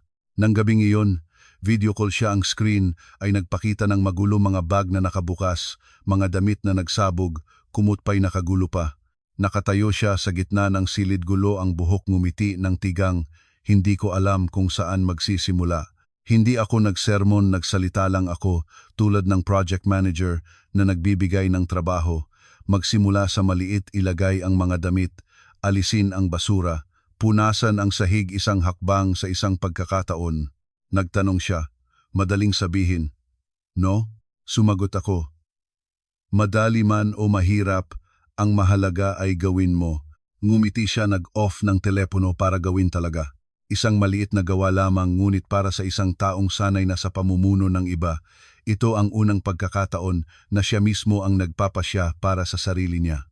Sa mga susunod na araw, nagsimulang makikipagtunggali si Baste sa tunay na pamumuhay. Umaga ay papasok sa trabaho, gabi ay pupunta sa palengke, tatayo sa harap ng lalagyan ng pampalasa tulad ng isang estudyante na hindi kilala ang pagsusulit. Ano ba ang pagkakaiba ng ordinary salt sa iodized salt? Tanong niya sa akin. Pareho silang maalat, bilihin na ang ordinaryo. Nagreply siya. Bawat sagot mo ay parang pagputol ng usapan. Natawa ako ng mag-isa. Tama, pati ang asin. Nagsisimula ang talino. Isang gabi ay nagsunog siya ng itlog. Masyadong malakas ang apoy, itim na ang gilid. Nagpadala siya ng litrato sa akin kasama ang mensahe. Parang mukha ng buwan na tinamaan ng asteroid. Hindi ko siya pinagtatawanan, nagsulat lang ako. Bawasan ang apoy, kailangan ng pasensya. Sumagot siya. Natututo na rin akong magpasensya sa itlog at sa sarili. Medyo malungkot ang pangungusap na iyon, ngunit totoo. Ang pinakamasakit na bahagi ay hindi ang kusina, kundi ang telepono. Sa ika-4 na araw sa kwarto, tumawag si Tita Nena. Hindi ako nakinig ng direkta, ngunit ikinuwento sa akin ni Baste bawat detalye, tulad ng kailangan niyang suriin kung tama ba ang ginawa niya. Nang tumawag ang nanay ko, ng 8:00 ng gabi, maalimalin ang boses niya, parehong matamis at mabigat. Nasaan ka? Talagang inabandona mo ako? Huminga si Baste ng malalim na aalala ang leksyon ng doktor, maikli, may galang, tiyak. Nanay, lumipat ako para mag-self-reliance. Nandito pa rin ako para sa inyo, ngunit kailangan ko ring mabuhay ng sarili ko. Agad na gumamit si Tita Nena ng paboritong sandata. Mataas ang blood pressure ko, hindi ako makatulog. Gusto mo bang mamatay ang nanay mo? Ikinuwento ni Baste na nang marinig ang pangungusap na iyon, nanginig ang kanyang kamay, naiipit ang kanyang lalamunan, ngunit nagsalita pa rin siya. Nanay, kung may sakit ka, pumunta ka sa doktor. Padadalhan kita ng pera para sa gamot. Ihatid kita kung kailangan mo. Ngunit hindi mo maaaring gamitin ang karamdaman para pigilan ako. Sa pagkukuwento lamang ni Baste, naramdaman ko rin ang tensyon para magsalita ng ganoon. Kailangan niya munang mapagwagi ang sarili niya. Nagiyak si Tita Nena, nangako na puputulin ang relasyon, mga away sa mga kamag-anak. Ikinuwento ni Baste na sa bawat sandali, gustong-gusto niyang sumuko para matapos na ang sakit, ngunit naaalala niya ang larawan ng kapatid niyang babae na sinunog ng kanyang ina, ang litrato niya. Naaalala niya ang sarili mula pagkabata ay sinanay na maging tahimik. Sinabi niya ang isang pangungusap para matapos ang tawag. Nanay, kung mahinahon ka na, pag-usapan natin ulit. Ako ay umaalis na ngayon. Tapos pinutol niya ang tawag. Pagkatapos nun, umupo siya ng matagal, tibok ng puso ay mabilis. Nag-text siya sa akin ng 1 linya lang. Nagawa ko na. Sumagot ako. Oo, kapag nagawa mo isang beses, kaya mo ulit sa susunod. Hindi ko siya labis na pinuri, hindi ko gustong maging sanay siya sa papuri. Kailangan niya ay maging sanay sa responsibilidad. Isang bagay ang napansin ko mula nang lumipat si Baste, hindi na niya ginagamit ang nanay niya bilang dahilan para hilingin sa akin na sumuko. Hindi na rin siya tumatawag sa akin para iligtas siya kapag may gawa-gawa ang kanyang ina. Ginagawa muna niya ang bagay, tapos ikinukuwento sa akin. Malaking pagbabago ito. Ang isang lalaking may gulang ay hindi ang hindi natatakot, kundi ang natatakot, ngunit nakatutayo pa rin. Regular ang therapy ni Baste, siya na mismo ang nagtatakda ng appointment, siya na mismo ang pumupunta. Isang araw nag-text siya. Pinalabas ako ng doktor na isulat ang mga pangungusap na lagi ginagamit ng nanay para mapigilan ako, tapos isulat ang wastong paraan para sumagot. Binasa ko iyon at naisip ko, ganito talaga ang tamang ehersisyo para sa mga matatanda. Ang tali ng psikolohikal ay hindi maaalis sa isang sagupaan, unti-unting natantanan ito. Sa labas, nagpapatuloy pa rin ang mga tsismis. Sa pag-uwi ko isang araw mula sa trabaho, may kasamahan ng nanay ko sa kanto na nagtanong, "Kumusta na ang kasal ninyo, Ana? Nabalitaan ko ay may problema?" Ngumiti na lang ako. Sige po. Hindi ko ikingkwento. Ang tsismis ay nagagastosan ng lakas ng loob. Sinabi ni tatay, huwag magpaliwanag sa mga taong hindi naman namumuhay ng iyong buhay. Naaalala ko iyon sa bawat pagkakataon na gustong sumagot sa mga tanong. Sa 2nd linggo, nagsimulang banggitin ni Baste si Lam ang kanyang napalayo at hindi nila napag-usapan sa loob ng maraming taon.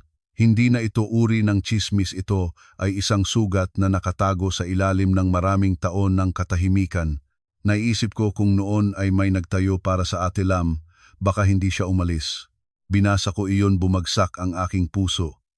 Naintindihan ko ang hirap na nararamdaman niya, ang sakit sa kapatid, ngunit naintindihan ko rin na tinitingnan niya ang kanyang sarili sa kwento ng kapatid. At natatakot siyang maulit ang kasaysayan, ngunit ngayon, ako ang maaaring maging Lam sa susunod na kabanata. Isang gabi, tinawag niya ako, seryoso ang tono. Ana, gusto kong hanapin si Ate Lam. Hindi ko siya tanong kung bakit alam ko na ang sagot. Gusto niyang ibalik ang isang katotohanan, gusto niyang putulin ang talikha ng pagtatago ng pamilya niya. Tanungin ko lang, may clue ka ba? Nagsalita si Baste. Naaalala ko na si Ate Cora, kaibigan ng nanay noon sa opisina, siya ay isang beses nagsabi ng clue. Maaari kong hanapin ang mga kaibigan sa paaralan ni Ate Lam na baka nakaalam. Sinabi ko, gawin mo ngunit huwag magmadali. Isang hakbang sa isang pagkakataon. May plano. Bahagyang natawa si Baste. Ikaw at ang plano mo. Sumagot ako. Oo. Dahil ang buhay mo ay matagal nang wala ng plano ng iba kundi ng isang tao. Kaya naman napamahal sa kanya ang pagpapasya ng lahat. Naging tahimik siya sandali tapos nagsalita ng mababa. Ayaw ko nang hayaan pa ng sinuman na isulat ang script ng aking buhay. Gabing iyon, nang pina-off ko na ang ilaw, naisip ko ang imahe ng maliit na kwarto na may bougainvillea sa labas ng bintana. Isang lalaki na natututo pa ring maghugas ng plato, nagtatakda ng hangganan sa tawag ng telepono at naghahanap ng kapatid na nawala ng maraming taon. Hindi ko masiguro na magiging maayos ang lahat, ngunit nakita ko na ang direksyon ng buhay ay nagbago na. Dahil kapag ang tao ay may tapang na mag-alaga ng kanyang sarili kahit sa bagay tulad ng isang pinggan, darating din ang araw na may tapang siyang mag-alaga ng mga malalaking desisyon. At para sa akin, iyon ang tunay na pondo para sa kinabukasan, hindi ang pera na nasa kamay ng iba, kundi ang tapang na nasa puso ng taong kasama mo. Ginawa ni Baste ang paghahanap kay Ate Lam ng sunod-sunod, isang hakbang sa isang pagkakataon tulad ng ipinangako niya. Una niyang kinausap si Ate Cora, ang dating kasama ng kanyang ina sa opisina. Hindi siya nagtanong ng marami, formal na nagpaabot at humingi ng pagkakataong makita. Si Ate Cora ay hindi nag-invite sa kanyang tahanan, nagabot ng pakikipagkita sa tapat ng luneta. Hindi ako sumama, nagpaalala ko lang, magtanong ng direkta, ngunit panatilihing mahinahon. Huwag gawing pagtatanggol ito. Nagreply siya. Naiintindihan ko. Nang hapon na iyon, maikli ang balita niya. Si Ate Cora ay walang eksaktong address ni Ate Lam, ngunit naaalala niya na ang isang matalik na kaibigan ni Ate Lam ay nagtatrabaho sa industriya ng turismo at noon ay siya ang nagtayo ng tiket papuntang Cebu. May lumang numero pa si Ate Cora ng kaibigan. Kinuha ni Baste ang numero tapos nagdial siya. Ang unang tawag hindi nasagot. Ang ikalawang tawag, ang babaeng nasa kabilang linya ay naging tahimik nang narinig ang pangalan ni Tita Nena. Kailangang ipaliwanag ni Baste ng malinaw. Hindi po ako tumatawag para gumawa ng problema, ako ang kapatid na lalaki ni Lam. Gusto ko lang ipaalam sa kanya na hindi ko siya nakalimutan. Ang pangungusap na iyon ay nagpalambot ng babae. Nag-agree siyang magzalo first bago sumagot. Gabi na nang nagpadala si Baste sa akin ng screenshot ng mensaheng sinulat niya. Walang palamuti, ilang linya lamang. Ate Lam, ako si Baste. Kung nagagalit ka pa, naiintindihan ko. Ngunit gusto kong sabihin na nagpapaumanhin ako, na nilaki ako nang hindi ko alam na nag-e-exist ka. Hindi kita hihingan na bumalik. Gusto ko lang makataawag sa iyo ng ate kahit isang beses. Binasa ko iyon, naipit ang lalamunan ko. May mga paghingi ng paumanhin na dumadating ng huli, ngunit sapat pa rin. Pagkatapos ng 2 araw, may tugon, hindi mensahe, kundi isang mahabang email na ipinadala sa pamamagitan ng kaibigan ni Ate Lam. Humingi si Baste sa akin ng lagay-layang oras para basahin ang email sa kanyang kwarto. Nang dumating ako, umupo siya sa sahig. Nakaangkla ang likod sa kama, ang laptop ay naka-on na. Pula ang mga mata niya, ngunit hindi uri ng naiyak, ng marami pula ng isang taong napilitang magisingan ng matagal. Nagsalita siya. Sumagot si ate. Hindi siya binasag sa sariling salita. Iniabot niya sa akin ang laptop, pinabasa sa akin, tapos binasa niya rin ng sariling mata ng dahan-dahan. Isinulat ni Ate Lam na siya ay naninirahan sa Cebu ng higit sa 10 taon na may asawa, isang maliit na anak na babae, hindi niya ikwinento ang mga sakit, isulat lamang ang katotohanan. Bago siya umalis, inisip niyang mas madaling mamatay sa labas kaysa mabuhay sa isang tahanan na bawat hininga ay kailangang humingi ng pahintulot. Sinabi niyang hindi niya sinisisi ang kapatid na lalaki dahil bata pa ito noon, ngunit sinisisi niya ang paraan ng mga matatanda na ginamit ang dignidad para durugin ang kabataan ng mga anak nila. Tinatapos niya ang liham sa isang simpleng pangungusap na dahan-dahang nagpalabas ng hangin sa aking dibdib habang binabasa. Hindi ko na kailangan ng paghingi ng paumanhin sa ngalan ng nanay, kailangan ko lang na huwag mong ulitin. Natapos ang pagbabasa ni Baste, isinarado ang laptop, yumukong malalim sa loob ng matagal na panahon. Hindi siya umiyak, nang malakas huminga lamang siya, tulad ng isang taong naibaba ang isang matagal ng dalahin. Pagkatapos ay nagsalita siya ng mahina. Palagi kong iniisip na umalis si ate, dahil siya ay nagkamali. Pala umalis siya para mabuhay. Umupo ako sa tabi niya, hindi yumakap, hindi pumalakpak sa balikat, nagsalita lang ng mahinahon para marinig niya ang bawat salita. Ngayon na alam mo, ikaw ay may karapatang pumili ng paraan ng iyong buhay. Tumingin si Baste sa akin, bahagyang lumiwanag ang mga mata niya. Gusto kong bisitahin si ate ngunit hindi ko siya pupilitin. Tumango ako. Humingi ka muna ng pahintulot, huwag pagulatin si ate. Nagsalita si Baste. Oo, igagalang ko siya. Nang gabing iyon ay nagsabi siya ng isang pangungusap na nagpagulat sa akin. Kailangan kong kausapin ang nanay ko. Tinanong ko siya, sigurado ka na ba? Ngumiti si Baste ng mahinahon. Kung hindi ko kausapin, mananatili akong matakot. At kung matakot ako, mabibigo ka rin. Ayaw ko na maging dahilan ng sakit mo. Hindi niya binanggit ang pera, hindi ang kasal, hindi ang engagement party, binanggit niya ang dahilan na hindi ko maging susunod na biktima. Para sa akin, iyon ang nagpalabas ng isang tuwid na linya sa aking dibdib. Sa kinabukasan, nag-text si Baste kay BJ. Sumagot si BJ ng maikli. Kung gagawa ka, gawin mo ng buo. Huwag mag-uwi ng mag-isa. Sinabi ni Baste sa akin, nandoon si BJ. Hindi ko itanong kung sino ang kinakampihan ni BJ. Matagal ko na ring nakita siya, ay nasa panig ng tama. Nang gabing iyon na pumunta si Baste sa bahay nila, hindi ko sumama. Nanatili ako sa aming apartment, ngunit laging hawak ang telepono hindi para makialam, kundi para magabayan kung kailangan. Halos 10:00 na nang tumawag si Baste, pagod ang boses ngunit matatag. Nagawa ko na. Ikinuwento niya sa pagkakataong ito, hindi siya nagsimulang sa nanay, pakikinig ka, nagsalita siya ng malinaw, tulad ng mga guhit sa mapa. Nanay, alam ko na ang kwento ni Ate Lam, makikipag-ugnayan ako sa kanya.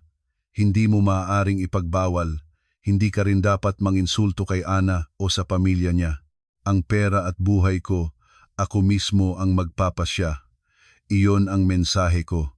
Sumabog si Tita Nena, tulad ng inaasahan na ngako na manggaway sa mga kamag-anak, pag-uusapan ng buong tao sa barangay. Ngunit sa pagkakataong ito, si Baste ay hindi nakipagtalo, nang matagal inulit niya ang isang pangungusap. Mahal kita, nanay, ngunit hindi ko maaaring tanggapin ang kontrol. Kung handa ka nang kausapin ng may paggalang, tawagan mo ako. Tapos tumayo siya at umalis. Si Tito Rene, sa pagkakataong ito, hindi man lamang bumalik sa loob ng silid, nanatili siyang nakatayo sa may pintuan, mahinahon na nagsalita. Hayaan mo na siya, ina. 2 salita lamang mula sa lalaking sanay sa katahimikan, ngunit para kay Baste, iyon ay katibayan na hindi siya ganap na nag-iisa. Si BJ ay nagsalita rin dahan-dahan, malinaw. Nanay, kapag masyadong mahigpit ang pagbubuklod, hindi pag-ibig na ang nararamdaman kundi pangingibabaw. Dapat hayaan mong lumipad ang mga anak mo. Napatahan si Tita Nena ng ilang segundo, tapos nagpatuloy ang sigaw niya. Ngunit ang katahimikang iyon kahit sandali lamang ay nagpapakita na alam niya kung ano ang ginagawa niya. Nang lumabas si Baste sa pintuan ng bahay, hindi na siya nanginginig. Ang kaganapang iyon ay ang pagkalag ng isang tali, hindi buo pang kalayaan, ngunit isang bagay na simula. Ikinuwento ito sa akin ni Baste. Pagkatapos niyang sabihin lahat, nagtanong siya, Bibuli Intoranya, Bibuli Intoranya, para bang malupit ba ang ginawa ko? Sumagot ako, hindi. Ang malupit ay ang magdala ng ibang tao sa lalong lalim kasama mo at tawagin itong pagmamahal. Ibinabalik mo lang ang iyong buhay sa tamang kamay. Matagal na tahimik si Baste, tapos nagsalita. Gusto ko subukang mamuhay ng magkasama ayon sa mga napag-usapan natin 6 na buwan nang walang kasal, walang malalaking seremonya. Tingnan natin kung kayang panatilihin ang mga prinsipyo. Tumingin ako sa kanya. Pumayag ako na subukan kung pananatilihin mo ang mga hangganan na ito. Hindi sa isang okasyon, kundi sa maraming pagkakataon. Tumango si Baste. Naiintindihan ko. Hindi kita hihinging magtiwala, nang buo ipakikita ko sa gawa. Umalis ako mula sa kanyang kwarto, bumaba sa hagdan, ang hangin ng gabi ay dumampi sa koridor. Biglang naisip ko, may mga liham na dumadating ng huli ngunit tamang pagdating. Tamang pagdating para ihinto ang isang lalaki sa pagkatakot sa anino ng kanyang tahanan.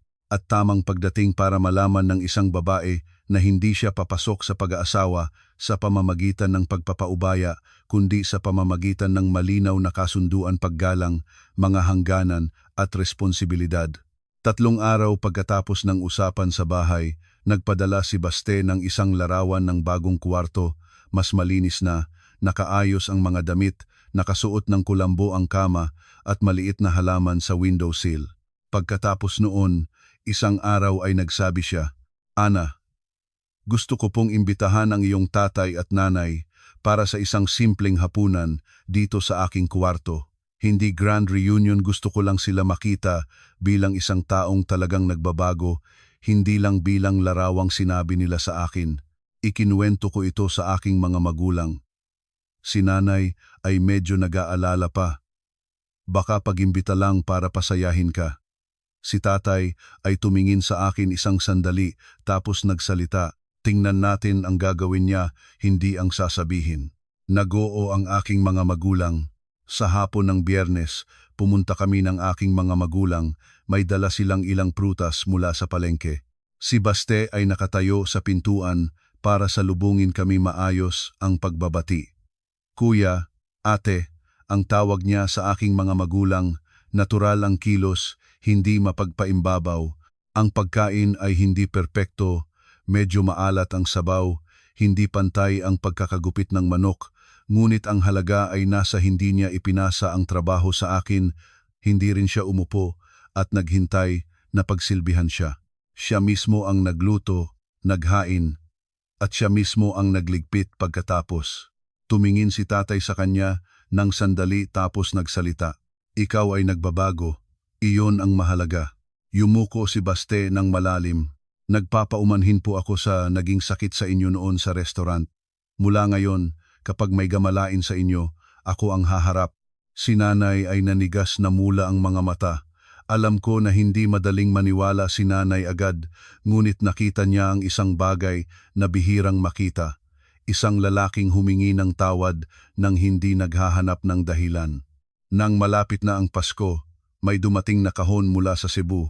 Kinuha ito ni Baste, dahan-dahan itong binuksan at sa loob ay 2 pares ng makukulay na mittens, isa para sa kanya, isa para sa akin. Walang magarang salita ang kasamang sulat, isang maliit na card lamang, para hindi man lamig ang mga kamay ninyo at ng puso. Inangat ni Baste ang kahon at sinalukan ito sa dibdib, tahimik na umalulong ang luha. Sa pagkakataong ito, hindi ito luha ng pagkabigo, ito ay luha ng isang sugat na nagsisimulang gumaling. Sa gabi ng Pasko, naglakad kami ni Baste sa paligid ng luneta. Maliwanag ang lungsod, maraming tao, nagtawanan, kumanta, kumain ng malagkit na bibingka at puto bumbong. Amoy ng ilaw at pagkain ay nakakabit sa hangin. Sa eksaktong sandali na sumabog ang fireworks, tumigil si Baste, tumalikod sa akin. Hindi siya lumuhod. Nakatayo siya ng tuwid, tumingin sa akin gamit ang mga matang naiiba ngayon, mga matang may sariling pagpili. Ana, Hindi kita ipinangako ng buhay na walang bagyo, ngunit ipinangako ko na mula ngayon, hindi ko hayaang gamitin ng sino man ang pagmamahal, ang karamdaman o ang dangal para pabukurin ang iyong ulo. Magiging asawa ako sa tunay na kahulugan nito, kalasag sa bagyo, hindi ang magtutulak sa iyo sa harap ng bagyo. Iniabot niya ang isang maliit na simpleng singsing. Papayag ka bang samahan ako sa ganitong paraan ayon sa napag-usapan natin, may paggalang, may hangganan, may responsibilidad? Tumingin ako sa fireworks, tapos sa kanya. Tumango ako. Hindi dahil sa nanalo ako laban sa kanino man, kundi dahil nakita ko ang mga hangganan na itinayo ng sarili niyang mga kamay. Sa buhay, ang magmahal ng tunay ay hindi ang isa ay nagpapaubaya habang buhay para maging maayos ang lahat, kundi ang dalawa ay sabay na tumatayo para sa isa't isa kapag nilalabag ang tama. Salamat sa pagbabasa. Kung naapektuhan kayo ng kwentong ito, maaari kayong magbahagi ng inyong mga saloobin. At kung kayo ay nasa katulad na sitwasyon, tandaan, ang hangganan ay hindi kabastusan, ito ay pagmamahal sa sarili. At ang pagmamahal sa sarili ay pundasyon ng tunay na pagmamahal sa iba.